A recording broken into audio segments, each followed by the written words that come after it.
Bismillahi walhamdulillahi wassalatu wassalamu ala rasulillahi amma ba'du. Faqala al-imam an-Nawawi rahimahullah ta'ala al-thalithu iltiqa'u basharatay ar-rajuli wal mar'ati illa mahraman fil azhari. Imam An-Nawawi dalam matan Minhajut Talibin melanjutkan pembahasan tentang pembatal wudu.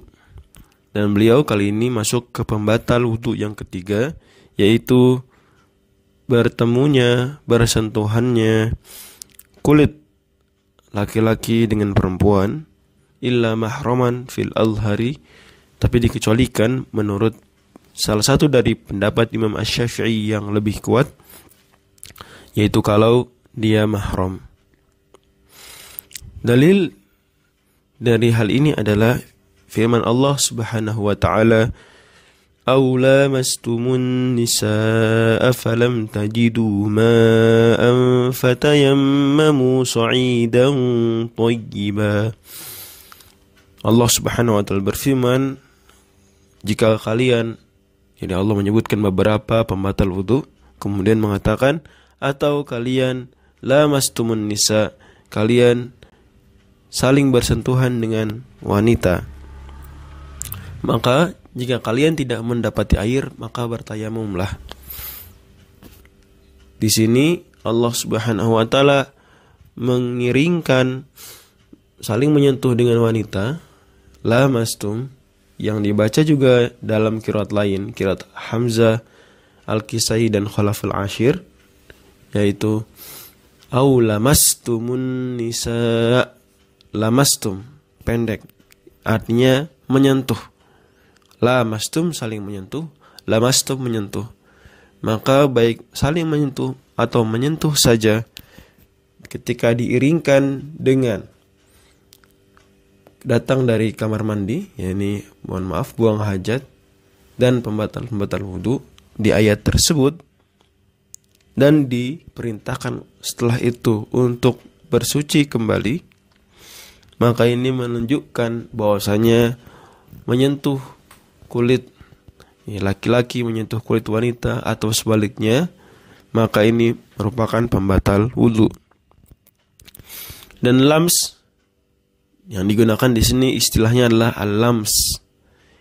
Ini tidak harus kemudian maknanya dibatasi hanya pada jima saja, pada hubungan suami istri saja, tetapi juga mencakup menyentuh biasa.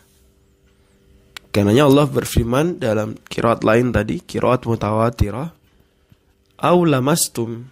Sementara lamasa ini tidak harus dimaknai jima', seperti firman Allah Subhanahu wa ta'ala di surat Al-An'am ayat yang ke-7, falamasuhu biaidihim.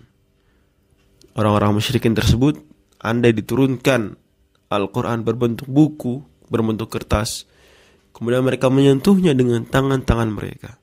Ini menunjukkan bahwasanya lams tidak harus dimaknai terbatas pada jima', Juga sabda Nabi SAW kepada Ma'iz yang dia mengaku berzina. Nabi SAW kemudian mencoba untuk memastikan. Di antara perkataan Nabi adalah la'allaka lamasta, jangan-jangan kamu hanya lams. Tentu lams di sini maksudnya bukan hubungan suami istri, tapi maksudnya adalah hanya sentuh saja. Hadis tadi diriwayatkan oleh Imam Ad-Darqutni dan lain-lainnya.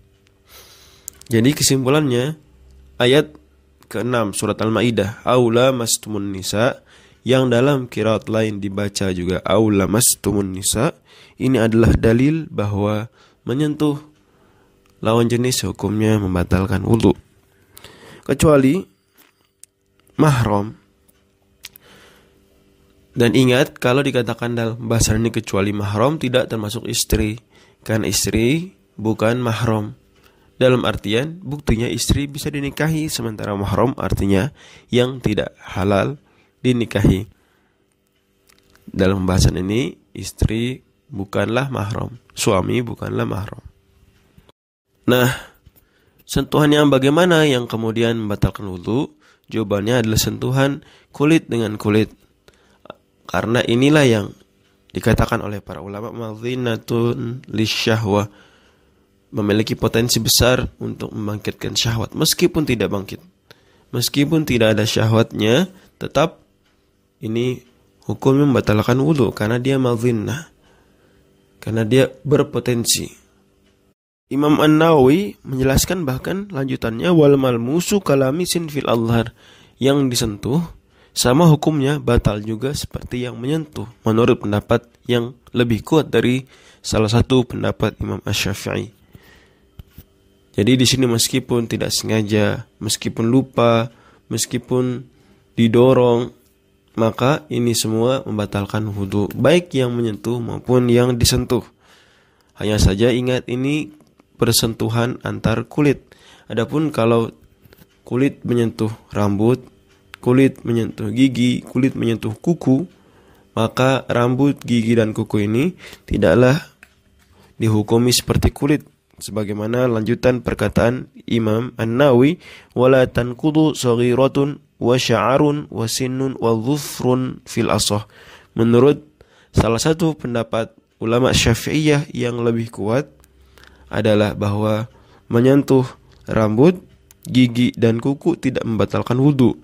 Begitu juga menyentuh anak kecil, laki-laki menyentuh perempuan kecil, perempuan menyentuh laki-laki kecil, selama dia belum mencapai titik di mana dia yushtaha, disyahwati yang semisalnya, tidak harus sampai balik. Dan tidak selalu memayiz. Yang terpenting dia menarik, disyahwati, maka membatalkan wudu. Kalau tidak, maka tidak. Wallahu alam bishawab.